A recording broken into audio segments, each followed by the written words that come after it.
തിരുമല അനിൽകുമാറിന്റെ മരണം, അതുമായി ബന്ധപ്പെട്ട അപ്ഡേറ്റിലേക്കാണ് നമ്മൾ പോകുന്നത്. അനിൽകുമാറിന്റെ ആത്മഹത്യയിൽ സംഘപരിവാർ പ്രവർത്തകരിലും പ്രതിഷേധം ശക്തമാണ്.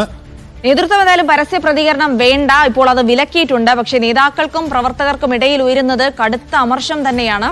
BJP തിരുമലയിൽ വിളിച്ചു ചേർത്ത അനുശോചന യോഗത്തിൽ നിന്നും എതിർപ്പറിയിച്ച് ഒരു വിഭാഗം വിട്ടുനിന്നു. അതിനിടെ പ്രത്യേക അന്വേഷണ സംഘം ആത്മഹത്യാ കേസിൽ അന്വേഷണം ഊർജിതമാക്കിയിട്ടുമുണ്ട്.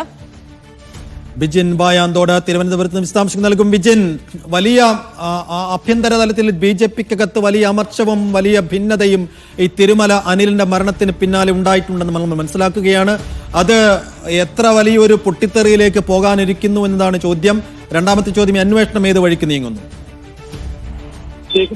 ജിൽസി, എന്തായാലും ഇക്കാര്യത്തിൽ ആദ്യഘട്ടത്തിൽ പോലീസിന്റെ തലയിൽ ഇട്ട് ഊരാനായിരുന്നു BJP നേതാക്കൾ ശ്രമിച്ചത്. അത്തരമൊരു ധൃതിപിടിച്ച നീക്കമൊക്കെ BJPയുടെ ഭാഗത്തുനിന്നുണ്ടായിരുന്നു. പിന്നീടാണ് ഇത് നേരത്തെ തന്നെ BJP നേതാക്കളെ ഒരുപാട് ആളുകളെ കണ്ടിട്ടും അവരാരും സഹായിക്കാത്തതിന്റെ ഭാഗമായി സഹകരണ സംഘത്തിൽ ഉണ്ടായിരുന്ന പ്രതിസന്ധി പരിഹരിക്കാൻ പറ്റാതെയാണ് അനിൽകുമാർ ആത്മഹത്യ ചെയ്തത് എന്ന കാര്യങ്ങളൊക്കെ പുറത്തു വരുന്നത്. അതിനിടെ ഈ ആത്മഹത്യാക്കുറിപ്പ് കൂടി നമ്മൾ പുറത്തുവിട്ടതോടെ അതിൽ കൃത്യമായി നമ്മുടെ ആളുകൾ എന്നുള്ള ഭാഗം എഴുതി വെക്കുന്നുണ്ടായിരുന്നു. നമ്മുടെ ആളുകൾ ആരും സഹായിച്ചില്ല എന്നുള്ളതായിരുന്നു അതിൽ പ്രധാനമായും പറഞ്ഞിരിക്കുന്നത്. അതിനെ തുടർന്നാണ് BJPക്ക് അകത്ത് എന്ന് വലിയ പ്രതിഷേധം.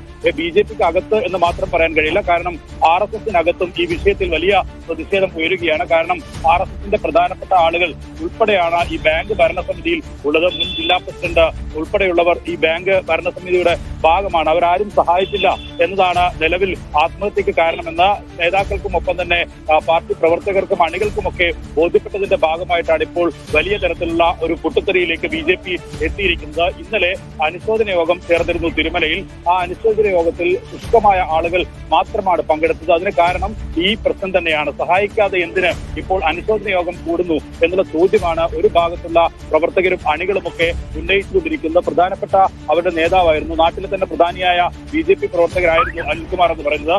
അതുകൊണ്ട് തന്നെ ഈ വിഷയത്തിൽ BJPക്കകത്ത് വരും ദിവസങ്ങളിലും വരും മണിക്കൂറുകളിലും വലിയ പ്രതിഷേധം വരും. ഇന്നലെ ഈ മറ്റൊരു കൗൺസിലർ ദേവിമായുടെ ഭർത്താവ് സുനിൽകുമാർ ഒരു ഫേസ്ബുക്ക് പോസ്റ്റ് ഇട്ടിരുന്നു. ആ പോസ്റ്റിൽ പറയുന്നത് ഈ പ്രതിശരീരത്തിന് മുന്നിൽ വന്ന് കരയുന്നത് പണം എടുത്തു കൊണ്ടുപോയി തിരികെ അടക്കാത്ത ആളുകളാണ്, അത് മുതലക്കണ്ണീർ ഒഴുക്കുകയാണ് എന്നുള്ളതായിരുന്നു ആ പോസ്റ്റിൽ പറയുന്നത്.